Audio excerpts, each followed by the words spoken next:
We'll come back to some of that in the Q&A, Mark. But I remember saying very, very recently that a couple of years back, Jamie Oliver made a good attempt at getting back to the things you were talking about. But it was remarkable to me that the government, paid no attention to that at all. No encouragement to take children back to healthy eating. But you mentioned earlier the NFU. I mean, are they fighting for you? If I showed this video, if you showed this video to the top man in the NFU, what would he say? I don't think the NFU are working on behalf of the farmers at all, personally. And I think that's really sad because that's what they set out to achieve. But I think, unfortunately, Colin, like everybody else, they've been bought off along the way. And probably without even realising that has happened. I don't physically mean that someone slipped someone an envelope full of money. But you have to look at a lot of these organisations and look where their funding comes from. And that is a big issue. You know, you see the Gates Foundation turn up nearly everywhere on the funding. If it isn't the Gates Foundation, it's one of George Soros's foundations. And these are just evil people. They certainly have no respect for the human race. Mm. Now we're going to go into Q&A in a minute, but what was that website you said you set up, Mark? I did look at it, but I've forgotten the address. Yeah, that's foodfindershub.co.uk. There we go, folks. I'll talk us through it, Mark. People can go there to register, they can find food, they can sign up as a customer or an ambassador, and there's a lot more stuff coming with this. The big point of the site, Colin, is to get people to understand there is other options out there. We've got once you're signed in as a customer, we've got a young lady down in Wales, Anna, and she puts videos together about how to make food. So whether that's how to make a Yorkshire pudding or a Christmas pud, whatever it might be. And so, yeah, there's lots of interaction going on there. And we're to launch worldwide at the end of the month as well, because we've had absolutely thousands of inquiries from farmers and customers overseas wanting to get involved as well. Right. Okay. Thanks, Mark, for that. We'll can look at that later. Mark referred earlier to Richard Vobes, a quaint English gentleman who interviews interesting people. And I'm not going to play it, but this is an interview with Richard Jeffs, whom I mentioned earlier. That's Richard there. And it's well worth listening to that interview. And particularly towards the end of the interview, Richard talks about this bigger agenda, stakeholder capitalism. Now, I think what we'll do now is we'll go to Q&A. I've got a list of questions that is. Hi, Mark. Thank you for sharing. Thank you for your passion. I live, or have done for the last 3 years, in rural Shropshire, which doesn't seem to be on your list at the moment. But what was interesting is that when I moved here in a kind of immediately post-COVID environment, I can think of two local farmers who'd got pop-up shops just around the corner from me, and they were managing a direct to the public dynamic themselves. Both of those shops have now closed. Yeah. Now, I don't think those farmers have gone out of business. I think they're back in the kind of the conventional. They want to supply bulk meat to local butchers and such like. So, you know, the supply chain has changed. It's changed to my detriment because I used to be able to go around there and buy stuff and have a chat with the person who'd actually farmed the meat and such like, which was great. But there's a cost to those guys. Someone had to be there. They had to be standing behind the counter. They had to pre-pack small quantities of meat and such like. So I understand the dynamics, why they would not wish to go down that route. How do we kind of restart that? What they really would need is sufficient customers who they know are going to come on a regular basis, so they can put a business plan together that cost justifies having somebody standing behind that counter. And that may well not be the farmer's wife, as it was in these local places. It might be someone they employ. I just wonder by what means we can start to re-engage and start that working again. let me address this from my side because I was one of those farmers. Okay. What happened was we had, within 48 hours of all the nonsense kicking off, we had a massive amount of general public desperately concerned about where the food was going to come from. And at that point, a lot of people jumped ship and came over to the farmers because they could see we could react really quickly to produce food and get food on the table, which is what they were looking for. What we saw after the course of that kind of 5-6 months was the supermarkets and whoever was playing out this agenda had kind of let the brakes off a little bit, and people started to slide back. The club card got reintroduced with points, and people were quite quickly ushered back to the supermarket shelves. And the farmers, quite simply like us, we went from taking £30,000 a day to £50 a day. And in the end, I just had to say, enough's enough. You know, during the pandemic, we had 36 staff working for us at the farm.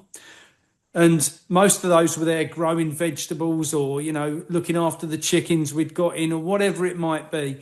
And unfortunately, within that very short space of time, it had been and gone.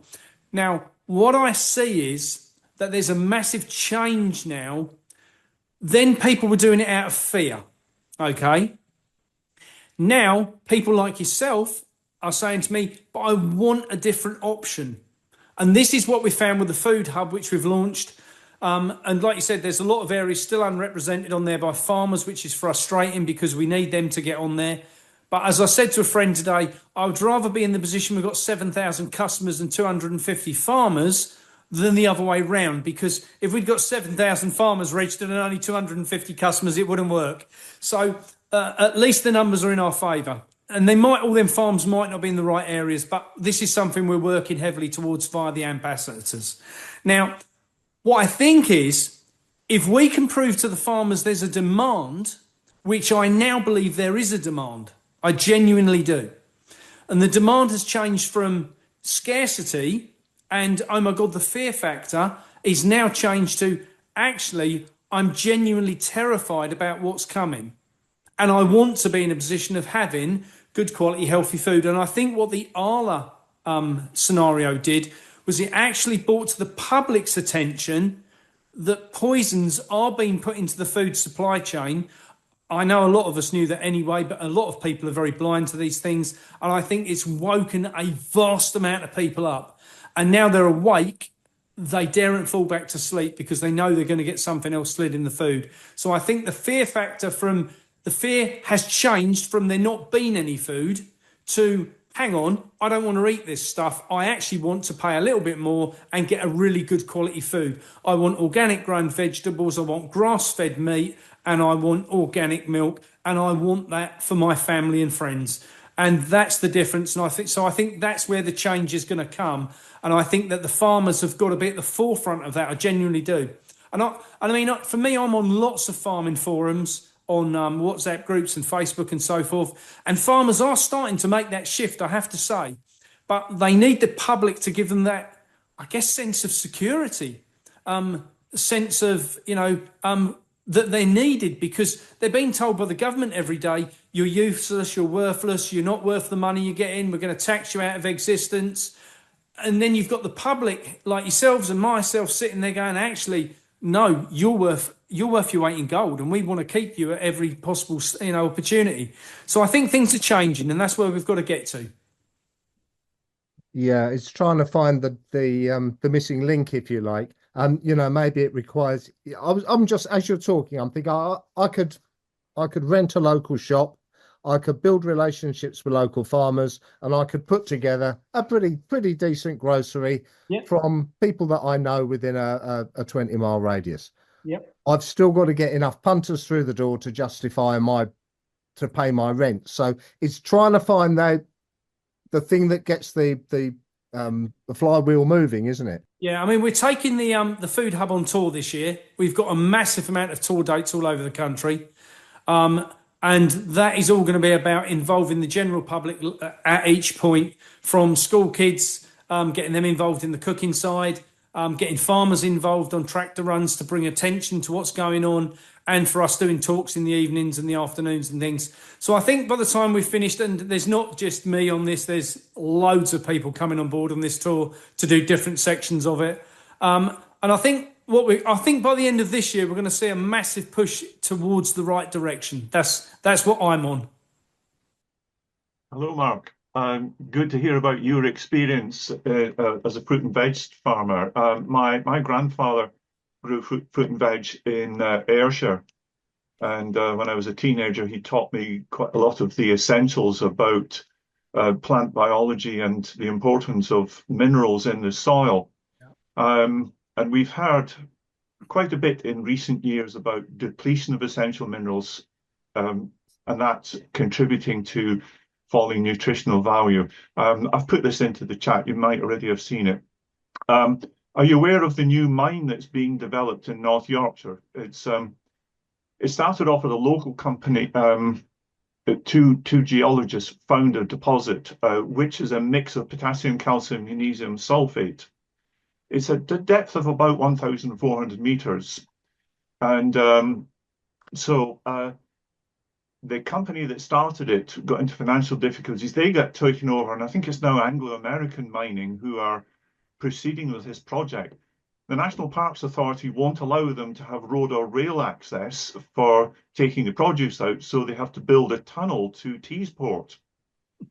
And it's estimated there's about at least 100 years supply there.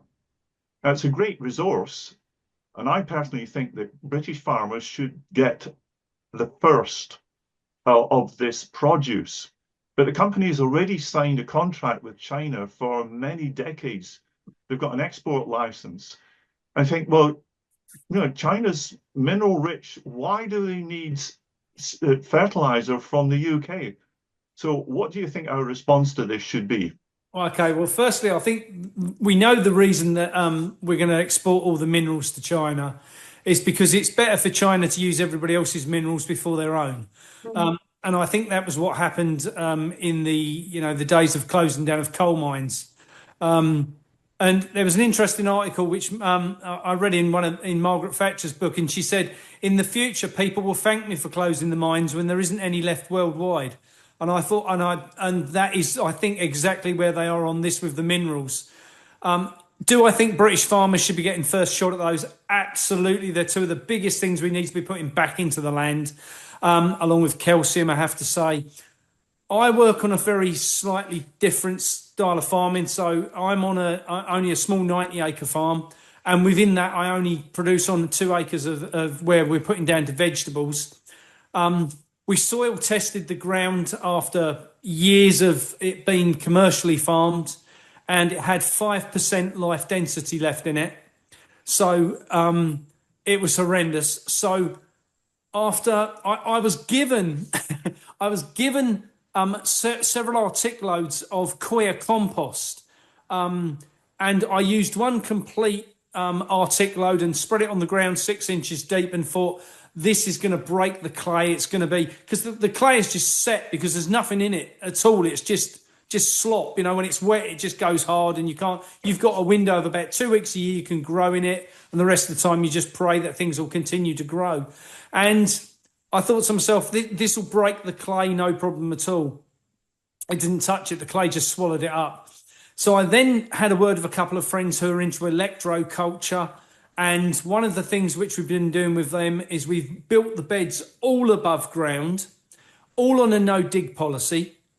And those beds are made up of layers of wood chip, then coir compost, then a graphite stone, which is magnetic, which then helps pass the energy and the goodness around the soil. And we just build that up in layers. So you don't need to dig it. Everything you can do by hand, and you can go along really easily with your fingers and just poke everything in and take everything out. We're working heavily on putting lots of manure into the soil, lots of fertilizer into the ground. All of the fertilizer we're using on the ground is all produced on site, and that's all made from some sort of tea. So whether that's comfrey and stinging nettle, whether that's a sage, a mint, a herb, whatever it might be, there's lots of different ones we use for different things. There's also vegetable waste through what comes through from our vegetable wholesale company. And we put that in IBC tanks with the tops cut out. And we just let that rot down. And as it rots down, there's like a plinth in the bottom, what stops the produce coming down as it rots down. And with that, we just drain the juice off, and that's used as a fertilizer. In my opinion, what we need to do is to get farmers to come away from commercial farming, come right the way back to almost 100 years ago in farming practices when food was grown with really good intent. And I think these days, sadly, it's not grown with good intent. It's just grown for the point of yield and not the nutritional value and the density, what we require from it.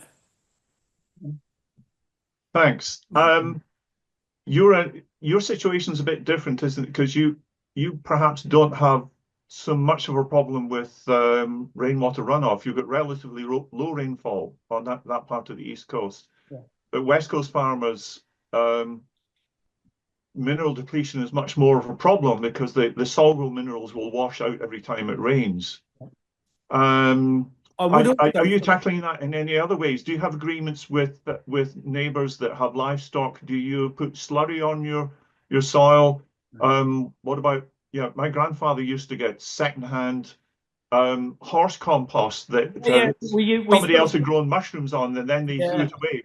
Yeah, we've got a big stables next year. We take next door, and we take all of their horse manure away.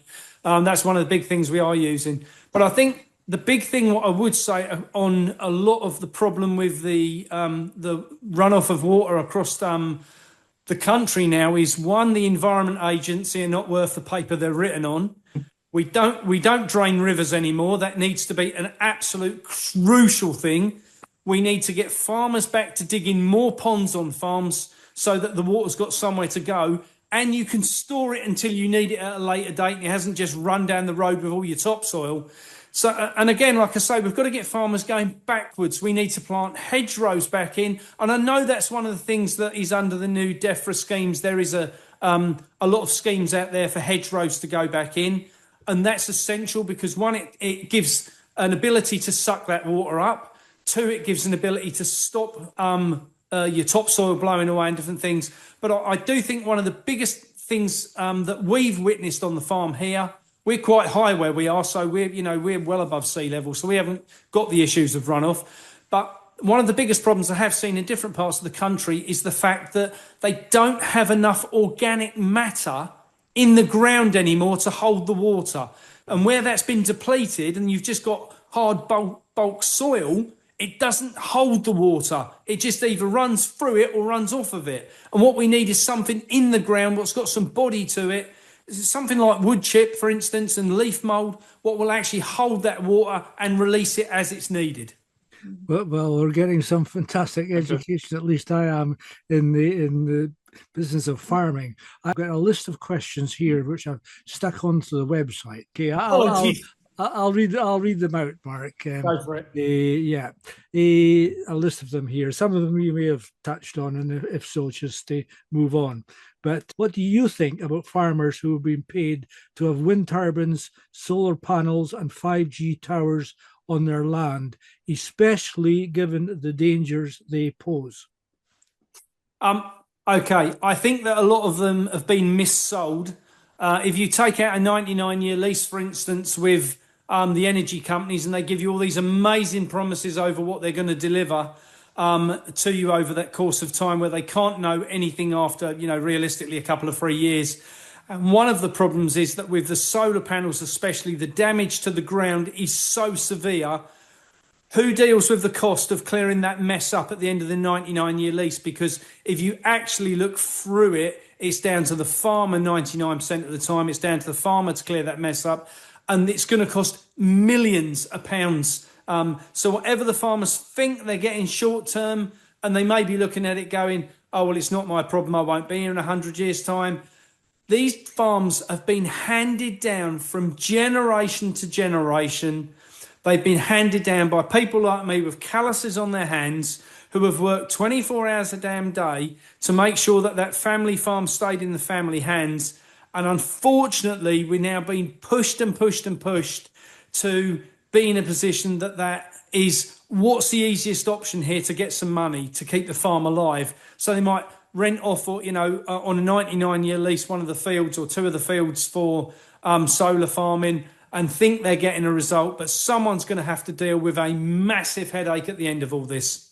Okay, thanks, Mark. So pushing the problem down the road in a sense. Next question: why is organic food more expensive than other food, given that it won't need lots of fertilizers or pesticides? Okay, well, the biggest reason is because of how it's produced. And what I will say is the organic side, like we do, where we're no dig. So no dig means no tractors.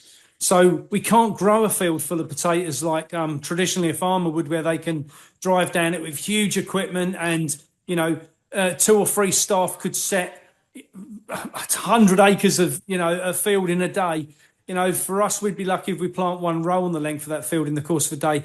Everything's done by hand in the organic industry, predominantly, I will say predominantly.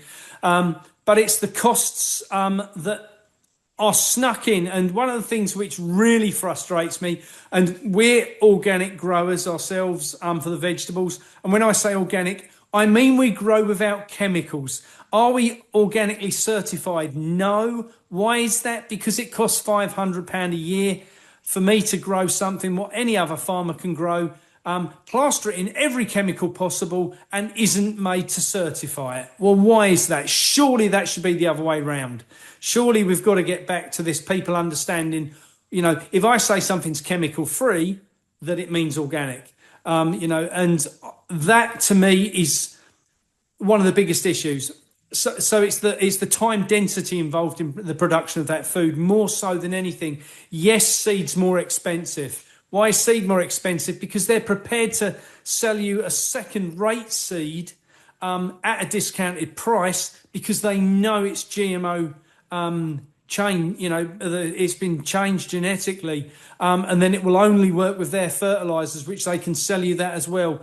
The organic side, they charge us more for the seed, because after they've sold us the seed, they shouldn't need to sell us anything else. We should then be in control of putting the goodness into the ground. But there's lots of contributing factors. I think one of the big things as well that people don't realise is that if you take traditional food, what ends up through a supermarket supply chain, supermarkets are subsidised massively by the government in hundreds of different ways that the public don't realise. And if I just give one example to that, would be 0 contract hour staff, because farmers don't take people on 0 hours. They take them on a committed 38, 40 hours a week or whatever, or a salary. So they have a fixed price for that product. The problem that the supermarkets have is they can discount the food because of the payments and benefits that they don't have to pay out, because they don't have to pay out for tax and insurance on people who are only working for 16 hours a week, because the government's picking up the rest of that person's commitment in benefits. And people have to look at this as a whole picture, and not just the point of a cauliflower's £1 or it's £3 if it's organic. Right. Okay. I'm switching here to a question in chat. Well, Andrew has asked, first of all, if current regulations allow mineral replacement, like the one he's mentioned from the Woodsmith mine. I don't know what the legislation sits on that. I've got to be honest. It's something I'll happily look into, and if Andrew could pass those details on to me, that's something I'd like to look into. I've got several friends up that direction of the neck of the woods, and it'd be interesting to know who signed that contract, and did the company what were originally mining that, which were English, did they actually go out of business, or were they bought out of business? Because this seems to be a very big thing, and who gave the license for them to mine in the in the UK to take that produce away? If we've got minerals in the ground that we need, surely you have to ask the question of why is that going overseas? But unfortunately, I didn't know about that. I've got to say, Andrew's brought it to my attention, so it's something I'll happily go and do some research on. But you know, we should be in the position that the public know about these things, and the public are the ones that need to bring this to the attention. You know, if anyone's in the Yorkshire area, they should be bringing this to the attention of their local councils, their local MPs, everybody asking these questions, and push hard. Don't take no for an answer. When they don't write back to you, write again and again and again. Okay, thanks, Mark. Thank you.